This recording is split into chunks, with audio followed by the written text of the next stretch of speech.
Welcome to the Retirement Made Easy podcast, a show created to be your go-to source for straightforward retirement advice. Best of all, it is presented in a language that you can understand. Are you ready for some straight talk on retirement planning without all the fluff? Well, you found the right podcast. Here's your host, certified financial planner, Gregg Gonzalez. Welcome to another episode of the Retirement Made Easy podcast. I'm Gregg Gonzalez. Thanks for joining me today. If you're new to the podcast, welcome. Great to have you with us. This is episode number 187. So we've been doing this podcast since 2020 and really doing this podcast. And now we're doing retirement planning seminars at libraries here in the St. Louis area. They actually make me better as a retirement planner by being so active, doing the podcast, doing those workshops. And what's really interesting to me is people have similar questions, but quite often they'll frame the question in a different way. So it almost seems like it's a brand new question altogether. And I'm actually working on a presentation for late May. We're going to do a Social Security, 1-hour Social Security presentation at a local library here in St. Louis, 2 different days, a Tuesday and a Thursday evening. But taking a topic like Social Security and trying to trim it down to an hour of content, leaving time for Q&A at the end, that's very difficult. So we talk about Social Security a lot on this podcast because it's such a cumbersome topic. There's so many what-if scenarios when it comes to Social Security. There's so many nuances. So my advice when it comes to Social Security is start thinking about it now, have a strategy ahead of time, educate yourself on how it works, because boy, the retirement planning seminar that we did a couple of weeks ago at a library, we had quite a few Social Security questions, but by the questions that people were asking, that they just had a lack of understanding of how Social Security works and what they thought they knew about Social Security and how it worked. Well, it was incorrect. They had a misunderstanding of how it actually functioned. I'm so appreciative that they came to our workshop, and hopefully we were able to clear some things up and then meet with people afterwards and help guide them. And I thought maybe I'll do another podcast episode on Social Security. If you would like that, send me an email, greg.gonzalez@lpl.com. Maybe I'll do a webinar, a live webinar, and we'll record it, and then we can send it out to everybody. Just an idea. I'd be happy to record something over Zoom. A link to my email will be in the show notes, greg.gonzalez@lpl.com. Just send me an email. Say, hey, Greg, like the podcast, want to hear about Social Security, or I don't like the podcast and I still want to be a part of that Social Security webinar. So let me know. Maybe it's something I'll do, depending on how many people reach out and have some interest there. And if you want to drive or fly to St. Louis, Missouri, May 27th and 29th, we are doing a Social Security workshop at one of our local libraries. So we can seat about 50 people. So you're welcome to attend that as well. So this episode is going to be a little bit different. I have had a lot of people with questions about an annuity that they heard about. And so I wanted to try to start building your knowledge base on what they are and where they might be useful. And I want to preface this with, I am a certified financial fiduciary. I do not believe that everybody needs a specific investment tool like an annuity. I think they're appropriate for some people. They're far from appropriate for other people. In fact, I think there's a big part of the population that shouldn't consider annuities at all. And I say should not consider annuities at all. And I will go as far as to say that I don't work for an insurance company. And I will say that, in my opinion, this is my opinion, compliance department loves hearing that, this is my opinion, there are some annuity products, and I say the word some annuity products that are junk, and they are a ripoff. And there are others that are suitable for some people. Now, the issue here is a lot of times there are unscrupulous advisors that are trying to put a square peg into a round hole. It just doesn't fit. Not everybody needs an annuity. It's not suitable for everybody. And therein lies the problem. So we're going to talk about them a little bit. And after you listen to this episode, it's my hope that you will know 90% more than most people about annuities after listening to this episode. Now, at the very end of the episode, we're going to get into questions, just questions that listeners have submitted. We'll try to tackle 3 or 4 of those if we have time. And like always, I want to mention our website, retirestrongfa.com. While you're there, you can download all of our free resources like our market outlook for 2025, our tax planning guide for 2025, the Savvy Woman's Guide to Retirement. Also, our retirement secret sauce is on there, as well as the Social Security guide is on there. So check it out. Again, retirestrongfa.com. And then I wanted to mention that our goal as our firm, Retire Strong Financial Advisors, is my company. And our goal this year for 2025 is to help 100 people get a solid retirement plan in place. So if that's something that we can do for you, there's a section on our website, one of the forms you can fill out, and we'll get in contact with you that way. So I get this question quite a bit on annuities.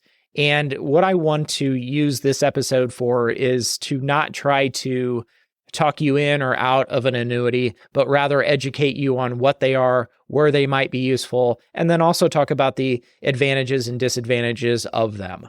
So real quickly, there are 4 types of annuities that are out there. We're going to cover those in detail.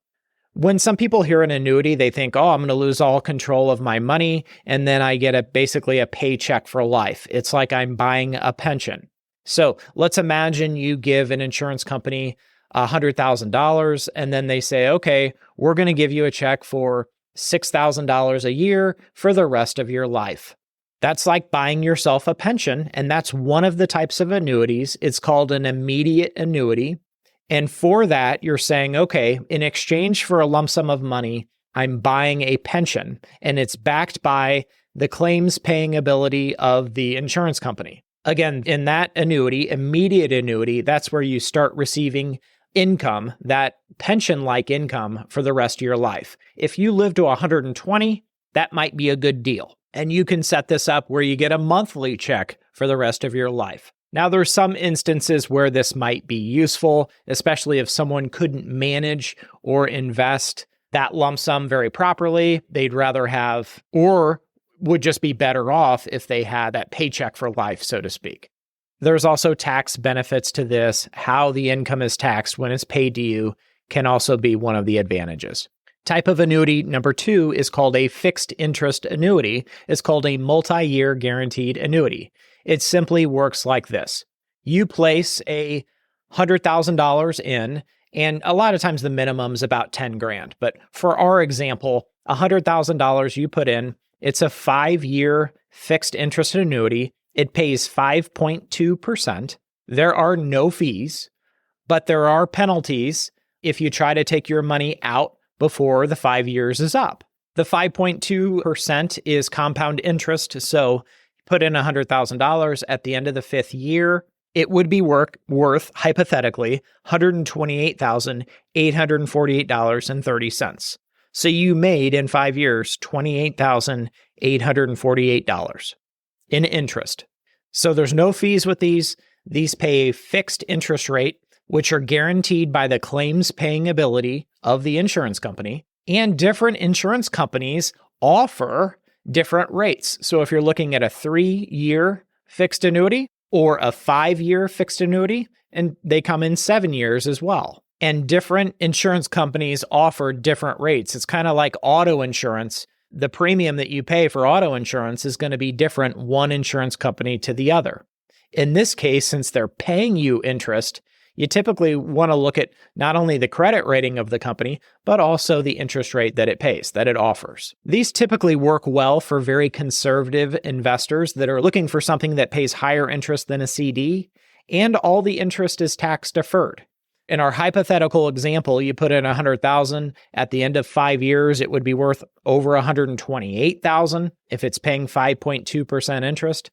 All that interest is tax deferred. So for the people that are looking for tax deferred interest, this can be a great way versus if the money was in a CD and all the interest that you earned would be taxable. So these are really best for people that are looking for a fixed interest rate that don't have liquidity needs from the money, and the tax deferral is a big benefit as well. There's a bunch of nuances. and really variables that you need to be aware of when it comes to annuities. And that's why annuities have to be purchased through a competent financial advisor who can really walk you through and make sure you understand them and explain everything to you so you know what you're getting. Because there's a lot of junk out there. And typically it's going to be the next two categories of annuities, number 3 and number 4, that get a real bad reputation. And that's purely my opinion. Compliance department will love that. It's only my opinion. So category number 3, the third type of annuity, is what's called an indexed annuity.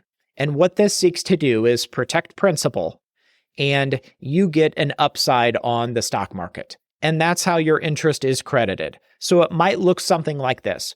You're in the S&P 500, and there's no downside. So if the S&P 500 is down in a year, you don't lose anything, you don't make anything. But if it's up, you might get what's called a cap.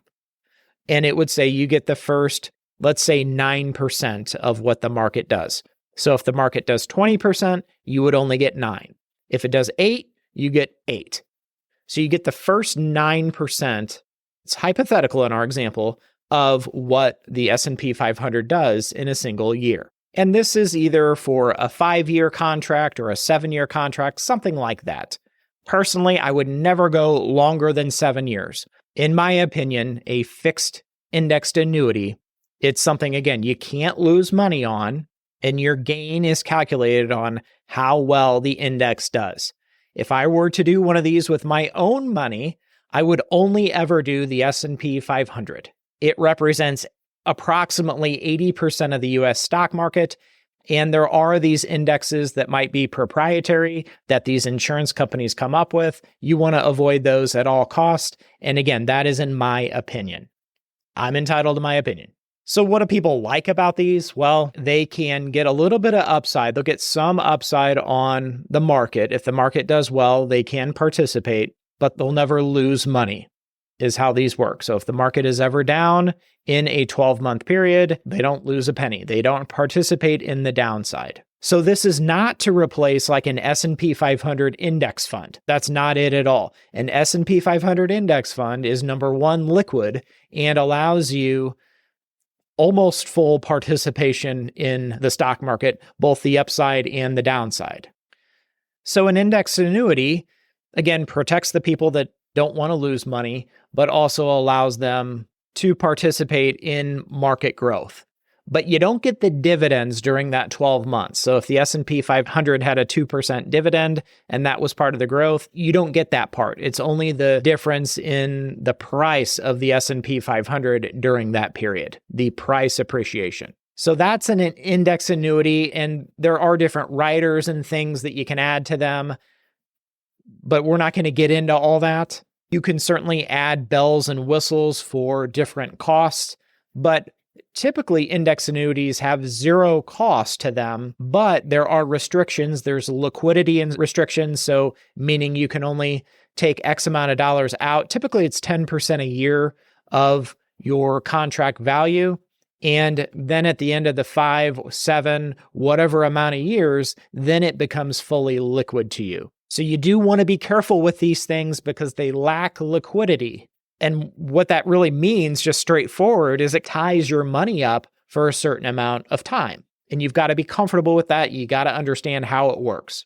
And a lot of times when I'm reviewing annuities of people that maybe bought them from an insurance presentation or something like that, and then they come into our office, or podcast listeners will email me statements and I'll review their annuities. A lot of the junk out there that I review are these types of contracts. And that's just me being real. I see some garbage out there. There are insurance companies that put garbage products on the market, and people buy them because they don't know what they're buying. And I think there's a lot of people that get taken advantage of. So please be careful. Make sure you understand what the index annuity actually is. And the last annuity out there is called a variable annuity. These are the ones that tend to have the costs. When people say, oh gosh, annuities are expensive, that's typically what they're talking about is a variable annuity because they tend to have costs associated with them. So you want to make sure what you're paying for, what the costs are. So it's basically types of mutual funds inside of an annuity wrapper.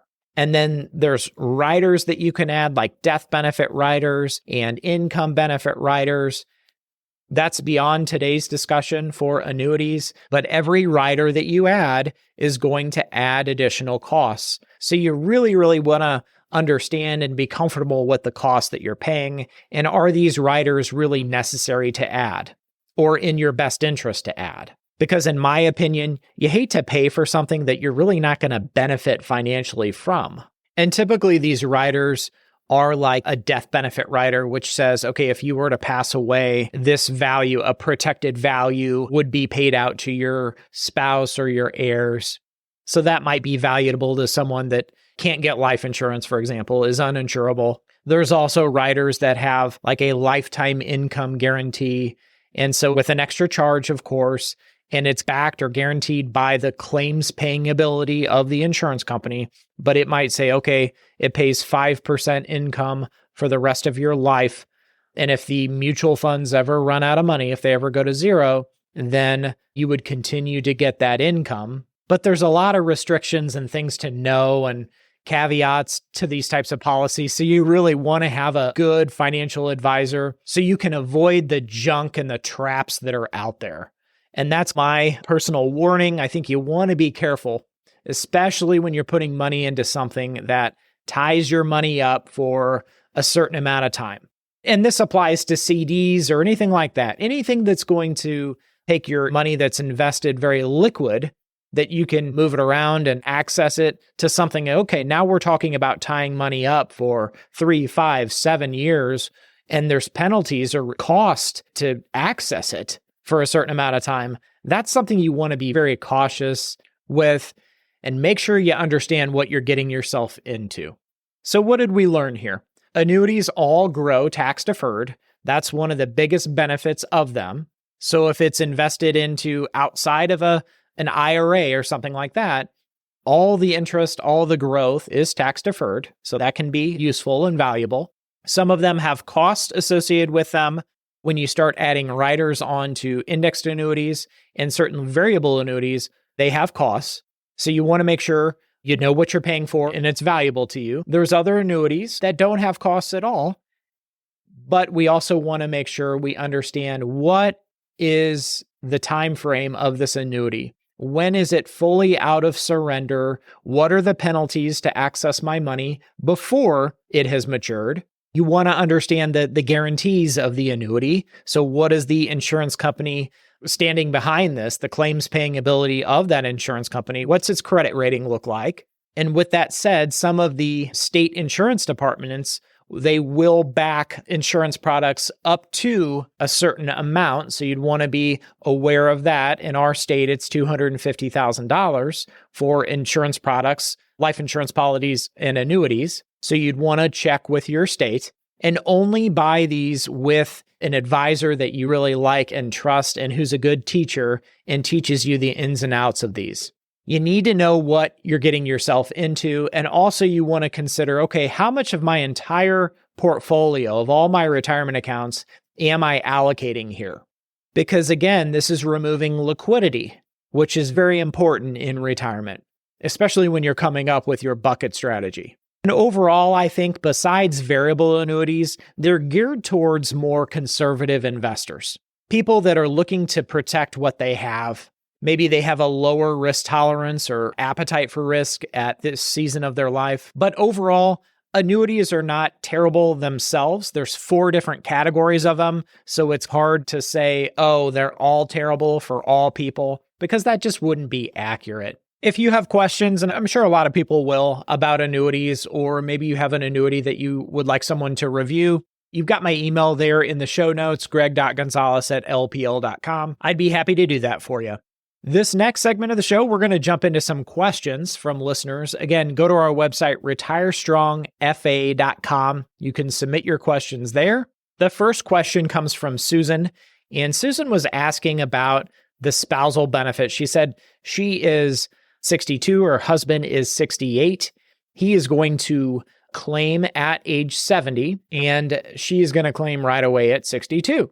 She asked if she can claim her benefit right away at 62 And then when she turns full retirement age, which for her is age 67, she can then get 50% of her husband's benefit at that point. So she would then wait 5 years and then jump over to the spousal benefit, the 50% of her husband's benefit in 5 years once she turns 67, and then get a much bigger check. And in her email, she put, she just turned 62, husband just turned 68. He was born in 1957, so his full retirement age is 66 and 6 months. So how this works is if she claims her benefit right now, she's 62 years old, she's going to get her own benefit because you can't get the spousal benefit until your spouse has actually claimed their benefit and started collecting. So he's 68, he's delaying another 2 years. So she's going to get her own check. That's all that she has available to her at this point. Now, in 2 years, when he goes to claim his benefit at age 70, what's going to happen is that's going to trigger her spousal benefit, and she will be 64 at that time. So she will get a reduced value because she started her benefit at age 62, and there's a formula that they'll go into. But basically, at that point, when she's 64, it will trigger her spousal benefit. Assuming her spousal benefit is higher than what she's currently receiving, she would get the spousal benefit at that point. She could not wait until she's 67, full retirement age, and get the full spousal benefit at that point. They do penalize you by starting your benefit at age 62. So her other option is to hold off claiming her benefit right now at 62 and then wait until she's 67, then claim her benefit. They will look at her own benefit at 67 and half of her husband's benefit, which is called her spousal benefit, and they'll pay her the higher of the two. It sounds like her spousal benefit is going to be higher than her own benefit. And that's why she's wanting to jump over to the spousal benefit at that point. That was a great question. Thank you, Susan. The next question I got from a seminar that we did at a library a couple weeks ago, the person asked a fascinating question. They said, what amount of money does the average person need to retire with to never worry about money ever again? And so when this was asked, I had to ask the person back, what does the average person look like in your eyes? Give me an idea of what this average person is that you're describing. And the answer I got was, well, I don't know. Give me the average person. And the more I thought about this question, it's very thought-provoking, really. And there's an article that I want to link in the show notes. It's How Do Your Retirement Savings Stack Up? It's dated March the 3rd, 2025, and this is from Fidelity. Basically looking at the different ages and saying, okay, what's the average 401k balance by age? And how do you stack up? Now, there's a quote, I don't know who said it, but I heard it long ago. It said, comparison is the thief of joy. And working with people 50 and over, I have heard people casually say, well, yeah, our friends are Bob and Sue or John and Jane, and they're doing a lot better than we are. And I just remember that old saying, comparison is the thief of joy. I advise you, don't compare yourself to other people. It's fruitless to compare yourself to other people. And a lot of times what's really funny is how someone appears to be doing, financially speaking, and overall in life. Once you really dig deeper, as a financial planner, believe me, as you dig deeper into somebody's lifestyle, their spending habits, all that kind of stuff, what appears so on the surface is not always the case. In other words, somebody that looks like they're doing well, sometimes maybe they're buried in debt. Maybe they're not saving enough for retirement. Maybe they're unhappy in their life, in their marriage, in their career. So that is something that I had to share. I think it's worthwhile mentioning before we dig deeper into this. But if we must say, okay, the average, let's say baby boomer, with this study, those born between 1946 and 1964, in Fidelity's little study here, the average 401k balance was $249,300. That's the average. And their average IRA balance was $257,000. But This study, I mean, this is people that are born 46 to 64 between the ages of 61 and age 79. That's a big group of people, right? Almost 77 million people. So I think that's the only thing that you can say is, okay, if the average person between 61 and 79 has approximately $500,000 saved for retirement between their 401k and their IRA, but if you looked at the median, it's going to be a lot less than that. And you've got to consider that this study tells us that 25% of people have a loan balance on their 401k. I don't know how to answer this person's question. I've thought about it and thought about it and thought about it. And really it comes down to financial behavior. Because let's say we just added $1 million to everybody over 60's 401k. There's some people that would look at that like they won the lottery, and that money, they'd be broke within a couple months, maybe even a week. Now, is that the average person? You could argue probably not. Our average baby boomer in this Fidelity study has about $500,000 saved for retirement. 25% of them have a loan balance, and 54% of them are invested only in a target date fund within their 401k. And if you've listened to this podcast, you know that, that hurts a little bit. I've been a big critic of target date funds in 401ks for a long time. So again, that's the average person. So I've got to give some kind of answer to this question. To not worry about money ever again, I think is a tall task, because over time, what we worry about will change as we get older, as our life evolves, as our goals change in the different seasons of our life. What you worry about now is something you might not worry about 10 years from now. But I don't think the concept of, if I had a set amount of money, that would solve all of my financial worries. I can tell you in my experience, I've worked with people that are multimillionaires and they still have financial worries. They shouldn't. The math tells us, hey, everything's going to work out fine here, statistically speaking, but they still have those financial hurdles that they're working through in their head. So my answer is this. If the average person went into retirement with a paid off house with no liabilities at all, no car loans, no liabilities, no student loans, no personal loans, you were debt free. And I'm assuming they had what most people do, a Social Security check upon retirement or shortly thereafter. And they had a retirement account portfolio, all your investment portfolios that totaled somewhere between 10 and 12 times your annual earnings. And on top of that, they had a financial advocate.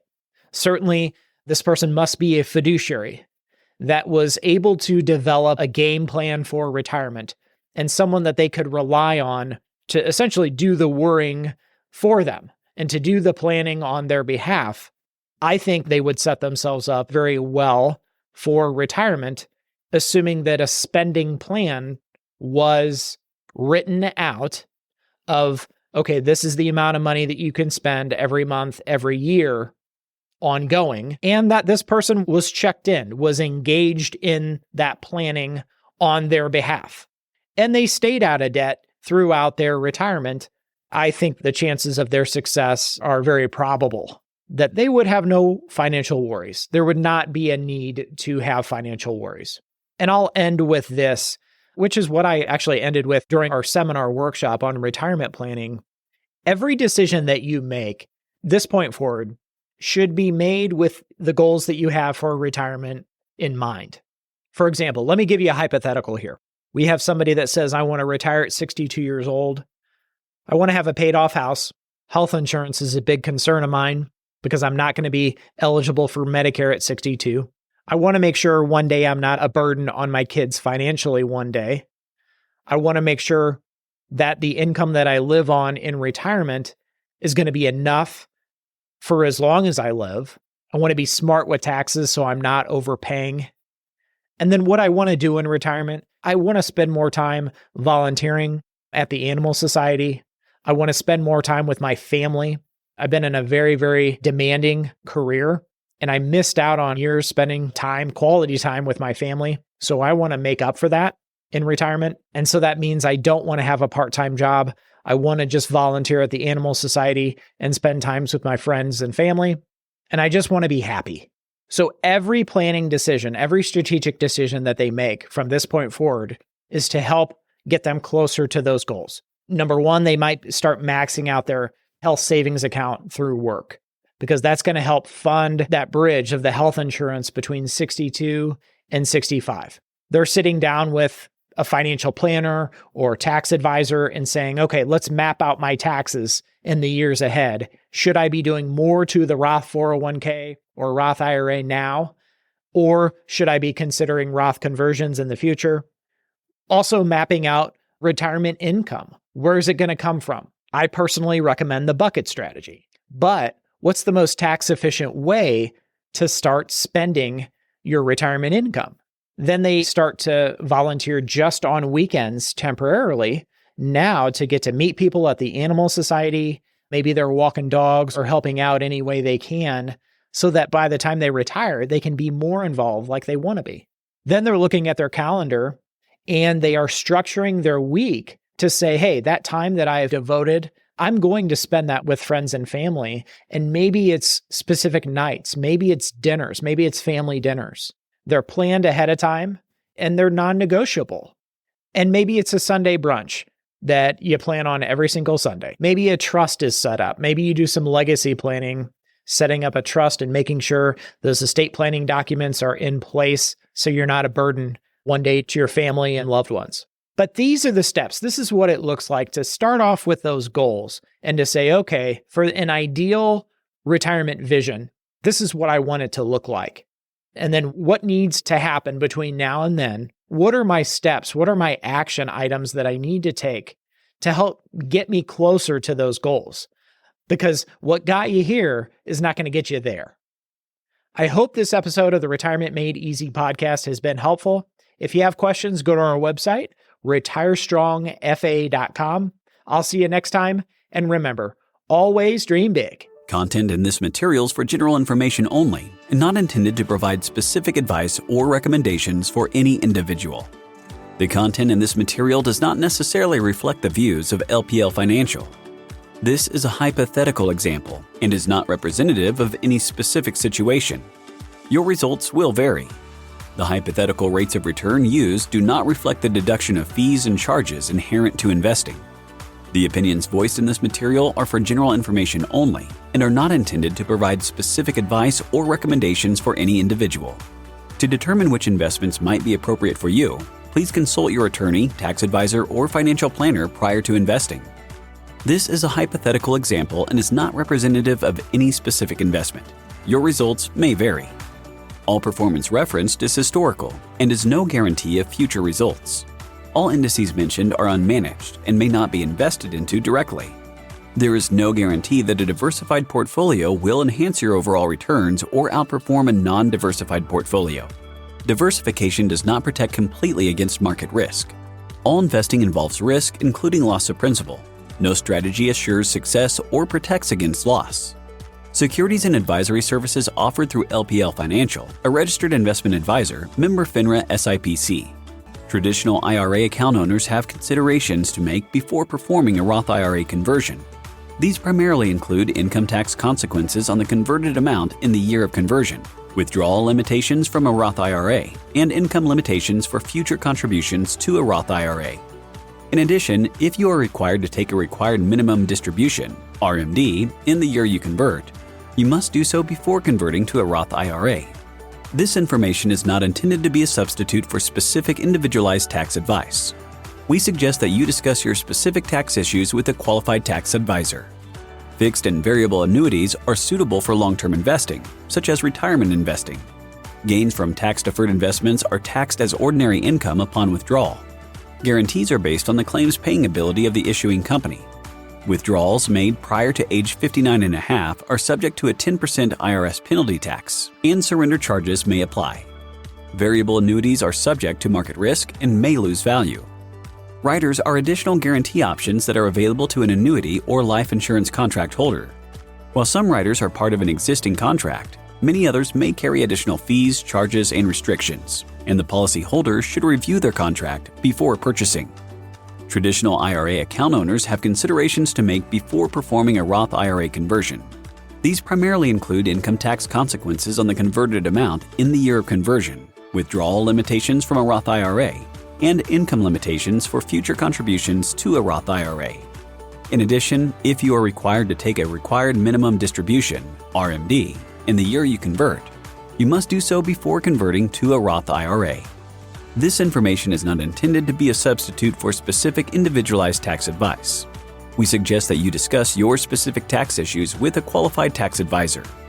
Retire Strong Financial Advisors and LPL Financial are not endorsed by or affiliated with the United States Social Security Administration or any government agency. Retire Strong Financial Advisors and LPL Financial are not endorsed by or affiliated with the U.S. Centers for Medicare and Medicaid Services or any government agency. Thank you for listening to the show today. Check us out at our website, retirementmadeeasypodcast.com. And if you want some help from Gregg, submit your questions at the bottom of the page or sign up for a 30-minute retirement coaching session with Gregg. We'll see you next week.